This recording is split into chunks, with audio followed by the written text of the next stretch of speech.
Selamat siang semuanya. Perkenalkan nama saya Sayed atau Raffi, terserah mau panggil apa sebenarnya. Saya hari ini akan mempresentasikan mengenai riset saya selama PhD di Jepang. Eh, te- Sebenarnya bersinggungan dengan apa yang Mas Stefanus sudah sampaikan, jadi mungkin saya akan banyak melewatkan beberapa topik ya. Eh, Mungkin dimulai dari kenapa kita harus belajar atmosfer exoplanet sebenarnya. Karena atmosfer itu penting ya, karena kalau kita ngomongin kehidupan kan, kalau kita ngomongin alien pasti oke, kita ngomongin habitable zone kalau dilihat media-media. Cuma kan itu saja nggak cukup karena kita juga butuh atmosfer. Atmosfer atmosfer kita kayak bumi, eh, kita punya kehidupan. Tapi kalau misalnya atmosfer kita kayak nggak kayak bumi, ya sebenarnya karena kita tahu kalau bumi itu punya kehidupan ya. Walaupun planet kita ada di habitable zone, mungkin kehidupan akan susah untuk berkembang. Jadi atmosfer itu sangat penting untuk dipelajari ya. Dan di sini saya lebih ke observasi, bukan teori. Dan kita bisa lihat kalau banyak sekali yang bisa kita ambil dari observasi atmosfer exoplanet ya. Karena kita tahu kalau exoplanet itu kan macam-macam dari karakteristiknya, dari radius, massa, temperatur segala macam. Jadi kita sebenarnya punya banyak banget eh, jenis-jenis atmosfer. Maksudnya kayak kita punya atmosfer yang sangat panas, kita punya atmosfer yang sangat dingin, kita punya atmosfer yang sangat cepat, anginnya segala macam. Jadi banyak sekali hal menarik yang bisa kita dapatkan dari observasi atmosfer. Dan tadi Mas Stefanus juga sudah disampaikan di presentasi sebelumnya kalau terdapat beberapa teknik untuk mengamati atmosfer exoplanet. Salah satunya di sini saya kasih contoh ada dari transmisi yang di sebelah gambar kanan panel kiri. Itu salah satu contoh transmisi dari low resolution observation. Boleh.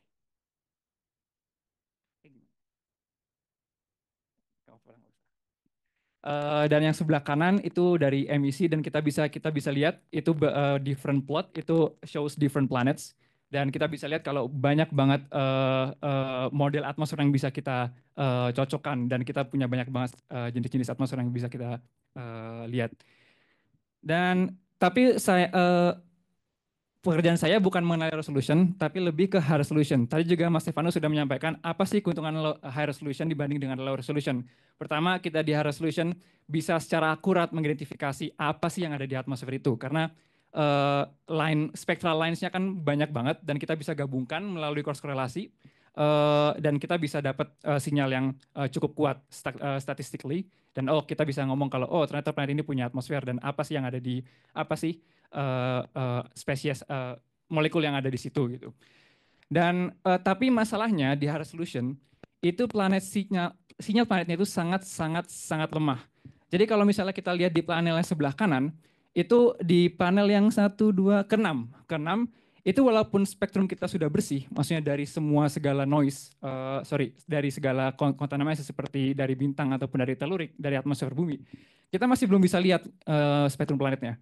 Karena sangat lemah, itu bahkan di bawah level photo noise dari bintang itu sendiri.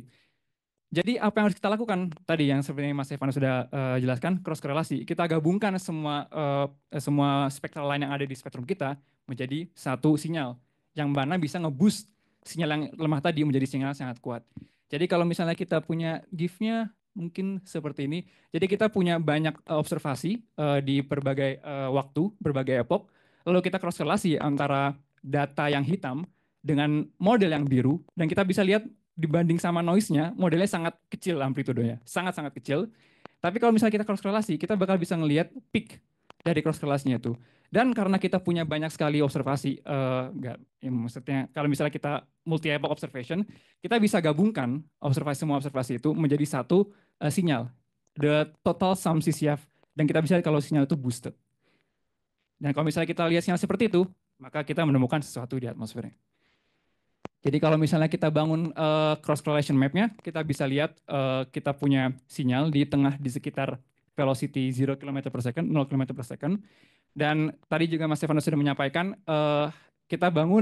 kita variasikan nilai dari orbital velocity dan systemic velocity dari planetnya. Dan kalau kita variasikan seperti itu, maka kita akan mendapatkan yang namanya KP-Physis map. Dan kita bisa lihat di sini dari pekerjaan saya sebelumnya, saya di sini mencoba mencari uap air lebih tepatnya, dan berhasil menemukan di salah satu planet hot Saturn. Jadi planet seperti Saturnus tapi mengorbit bintangnya sangat-sangat dekat dalam orbit hanya 2,8 hari. Jadi 1 tahun di sana hanya 2,8 hari. Dan kita berhasil menemukan sebuah uap air. Uap air di sana menggunakan Carmenes di Spanyol. Cuma jangan menganggap ketemu uap air, oh ada alien ya, enggak. Karena ini kan planet gas dan sangat panas ya. Mungkin kalau ada manusia api dari Fantastic Four ya mungkin. Cuma kalau manusia kan nggak mungkin di sana. Jadi eh sangat disayangkan. Tapi ya setidaknya kita melakukan sesuatu. Dan kita bisa lihat di sini ada 3 panel, ada H2O di sebelah paling kiri, ada di tengah itu juga H2O, cuma pakai database spektroskopi yang berbeda. Dan kita bisa lihat kalau di database yang berbeda, kita menemukan kekuatan sinyal yang berbeda. Jadi ini sangat penting juga. CCF teknik CCF ini itu sangat rely ke pemilihan database spektroskopi kita. Bisa saja dengan menggunakan database spektroskopi yang berbeda, hasil yang kita dapatkan juga akan berbeda. Dan itu patut untuk diperhatikan. Dan untuk note aja, ini dilakukan dengan teleskop seperti yang tadi Mas Manas juga perlihatkan, 3,5 meter, teleskop 3,5 meter, maka ini bisa mendemonstrasikan kalau Timo sebenarnya bisa melakukan hal seperti ini kalau ada spektrograf resolusi tinggi. Jadi ya. Dan beyond just detection, saya juga melakukan Bayesian retrieval analysis dan menemukan kalau ternyata planet ini tuh kita mendeteksi kayaknya angin di planetnya, angin yang sangat cepat, angin yang kecepatannya itu sekitar 3 km per second. Jadi sangat cepat. Jadi kalau misalnya Anda di sana ya langsung kebelah aja kayaknya sama anginnya. Jadi ya hati-hati kalau mau ke sana, tapi mungkin nggak bisa, tapi nggak apa-apa. Dan di luar itu kita sebenarnya juga dari high resolution spektroskopi kita juga bisa belajar banyak banget selain deteksi ya. Tadi contohnya kan saya juga sudah melihatkan kalau kita bisa melihat angin di planetnya, mungkin angin. Dan dari beberapa studi lain juga bahkan bisa meresolve planet itu spatially. Jadi bisa melihat planet ini dari berbagai wilayah di planetnya, seperti dari kutub, dari ekuatorial, dari sisi kanan planetnya, dari sisi kiri planetnya kita bisa separasi dan kita bisa mendapatkan properti yang berbeda dari wilayah-wilayah yang berbeda tersebut dari high resolution spectroscopy. Lalu kita juga bisa melakukan retrieval untuk kelimpahan. Contohnya di sini dari paper tahun 2024 mereka bisa melakukan retrieval untuk mendapatkan rasio dari CO-nya dan metalisitasnya yang mungkin bisa memberitahu kita sesuatu mengenai formasi planetnya yang mana sangat penting karena ekspansi itu kan sangat diverse, jadi kita bisa belajar banyak mengenai pembentukan solar system kita sendiri dari exoplanet. Dan itu tadi semua mengenai kapabilitas high resolution spektroskopi HRS, termasuk yang tadi Mas Evanis juga sudah sampaikan. Tapi sebenarnya HRS punya satu limitasi yang sangat krusial, yaitu telurik. Karena sejauh ini high resolution itu diambil dari ground base, dari teleskop landas bumi ya, di mana kita punya atmosfer bumi. Dan atmosfer bumi ini adalah musuh bebuyutan kami semua. Karena kalau bisa dilihat di panel yang kanan, di optik memang ya masih slow lah gitu teluriknya. Cuma begitu kita masuk ke infrared nggak ngotak. Jadi kayak garis absorpsi dari telurik itu kuat banget, kuat dan banyak. Dan ini mengganggu karena bisa hinder the planet signal. Karena tadi planet sinyalnya sudah sangat lemah, ini ditambah sama teluriknya yang sangat kuat. Jadi kita harus nge-remove telurik ini. Masalahnya remove telurik ini nggak gampang. Karena tadi terutama di inframerah ya, karena di inframerah teluriknya sangat banyak dan kadang-kadang saturasi. Saturasi itu maksudnya jadi kayak lebih mencapai nol gitu ya fluxnya, nggak ada yang ditransmisikan. Jadi sangat susah untuk meremove-nya. Tapi beberapa komunitas sudah membuat banyak sekali pipeline untuk koreksi telurik. Ada salah satu contohnya menggunakan telurik standar STAR, PCA, atau forward modeling. Yang banyak sekarang digunakan adalah PCA. Tapi sebelum itu, kenapa meremove telurik ini sangat krusial?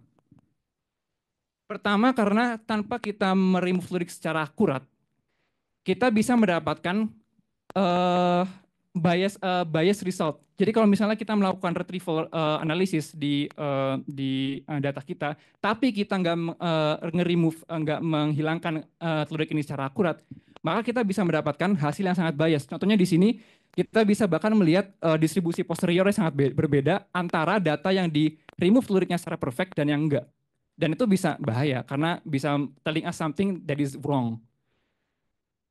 Dan ini yang sangat krusial menurut saya. Karena tanpa adanya koreksi telurik yang akurat, practically tidak mungkin untuk mendeteksi alien, bisa dibilang seperti itu. Karena paper ini menunjukkan tahun 2023, even detecting for the simplest biosignature, biosignature contohnya CO atau H2O segala macam, kalau kita nggak remove telurik itu secara perfect, nggak bakal bisa. Bisa, cuma butuh transit yang sangat banyak. Basically mereka showing kita butuh 30 transit, yang mana nggak visible secara praktis, karena kita ngamat mungkin ratusan jam untuk hanya satu target, dan itu nggak visible. Makanya kita butuh fluid removal yang sangat akurat.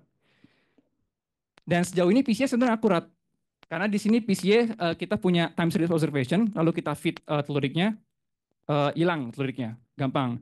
Masalahnya di PCA itu hanya bagus untuk planet-planet yang cepat orbitnya.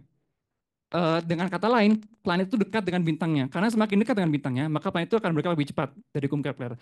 Uh, Kalau misalnya planet itu cepat, seperti bisa lihat di sini, kalau misalnya kita punya dua planet yang identik secara fisik, cuma orbitnya beda. Pertama ada planet dengan orbit 2 hari, misalnya, seperti planet saya yang sebelumnya. Nanti di time series spektrumnya, kita bakal bisa melihat garis dari planet ini itu membentuk garis diagonal, dan ini adalah spektrum planetnya. Sementara garis yang vertikal ini adalah garis kita boleh kita sangat berbeda dengan algoritma. Gampang kita bedain dengan deklarasi teorik dan analitik karena ya berbeda. Cuma begitu kita masuk ke penanganan uang di planet, misalnya segala satu ini, maka dari sebetulnya sama lainnya. Itu yang membuat kita semakin susah untuk membedakan PCA seperti itu terlihat perbedaan antara sistematik yang dominan dan yang enggak. Jadi selama kita yang dominan itu sangat berbeda dengan apa yang mau kita. Cuma kalau misalnya buat yang hal periode yang panjang itu PCA sangat tidak reliable. Hanya itu uh, untuk mengamati planet yang panjang, periode yang panjang kayak bumi, dan itu harus hari. Kali itu modeling. Modeling adalah analisis di mana kita pakai radiatif transfer, fisika radiatif transfer untuk langsung memodelkan spektrum teoriknya. Jadi kita masih bisa sebuah perhitungan fisika gitu, nggak pakai fisika. Kalau fisika itu kan data timbul ya, kita nggak punya fisika apa-apa di situ. Cuma kalau tahu itu fisika, jadi kita pakai fisika. Masalahnya, kalau kita pakai dalam modeling, ya kita bagus performanya. Kita bagus sama fisika. Cuma begitu kita masukin infrared, sangat jauh di bawah performa yang ingin kita dapatkan dari smart PCA. Contohnya dilihat di sini, untuk PCA yang di kanan atas, PCA kita punya sinyal kuat. Kalau begitu pakai formula ini, sinyalnya dan oh juga dari equivalensinya, pakai PCA kita dapat 4,8 SN, cuma begitu formula ini, saya dapat 3,6 atau 20, sangat sangat di bawah performa yang kita harapkan. Jadi Actually, kita kesulitan untuk mengamati atmosfer dari planet-planet yang punya periode panjang lalu harus berkosmosi lewat bulan bumi. Jadi sejauh ini saya mencoba untuk mengidentifikasi limitasi apa saja yang kira-kira pemerintah sebelumnya, dan akhirnya mendevelop sebuah algoritma untuk resolve limitasi tersebut yang menemukan bahwa kita mempunyai yang cukup menjanjikan, itu kita bisa mendapatkan yang jauh lebih bagus dari sebelumnya, dari algoritma sebelumnya kita punya, dan harapannya kita bisa maju dari sini untuk akhirnya mendapatkan sebuah algoritma yang bisa meresolve salah satu, yaitu koleksi penting untuk planet-planet yang punya periode sangat jauh. Dan sekian, terima kasih.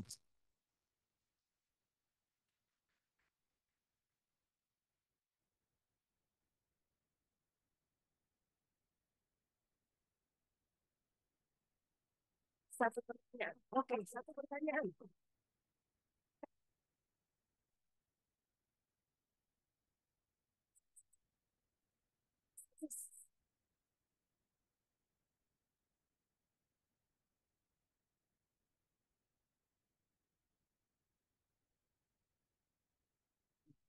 sih misalnya bagus sekali. Misalnya sebuah itu sesuatu yang benar-benar kalau kita sebuah putus banget itu kan ada label yang itu. Nah, tentu saja ada korelasi antara tempat dan kamu dan itu bisa kita semua banyak sekali jenis semangat yang berbeda tapi bisa ketemu itu bisa beda. Nah, itu bisa bisa apa yang digunakan dari penting dia atas pertanyaannya. Koreksi sebentar, ini format yang saya gunakan itu untuk masuk di sebelumnya bukan atmosfer sebenarnya. Karena saya di sini berusaha untuk mengkoreksi absorpsi algoritma. Tapi sampai sama masih relevan karena ya mungkin tadi saya sengaja sempat di sini. Tapi benar masih apa yang disampaikan. Kalau banyak banget asumsi yang perlu kita pakai dalam format modeling. Contohnya, salah satu limitasi yang paling signifikan itu adalah temperature pressure profile-nya. Karena kita tahu kalau, sorry, abundant profile-nya dari H2O. Karena kita tahu konten air di atas bumi itu kan sangat rapidly changing di ini. Bahkan dalam second scale atau minute scale kayak 1 detik, 1 detik kemudian itu banyak banget, banyak banget. Gitu kan. Jadi kita mau nggak mau harus mengasumsikan sebuah audience profile yang sangat mirip dengan visualisasi kita saat melakukan itu. Yang mana practically itu sangat susah. Maka dari itu saya saya menambahkan suatu algoritma yang bisa somehow resolve that issue dengan cara mengupit layer by layer dan akhirnya mendapatkan kalau ternyata dengan simple scaling jadi algoritma sebelumnya itu hanya scaling temperature average profile yang kita sudah punya lalu suatu konstansi dan biasanya air mass dan itu saya sebutkan terlalu bagus kasus di mana yang sangat ekstrim contohnya kayak lagi hujan dan badai ya nggak berarti kayak tapi yang jelas sangat dia sangat perlu preparing ya tapi bukan kita menemukan kalau kayaknya lebih penting kalau misalnya kita layer by layer aja daripada hanya scanning konstan tapi ya banyak sekali asumsi yang kita pakai jadi itu sebuah salah satu inovasi utama dulu jadi sebenarnya orang masih lebih fokus dari performa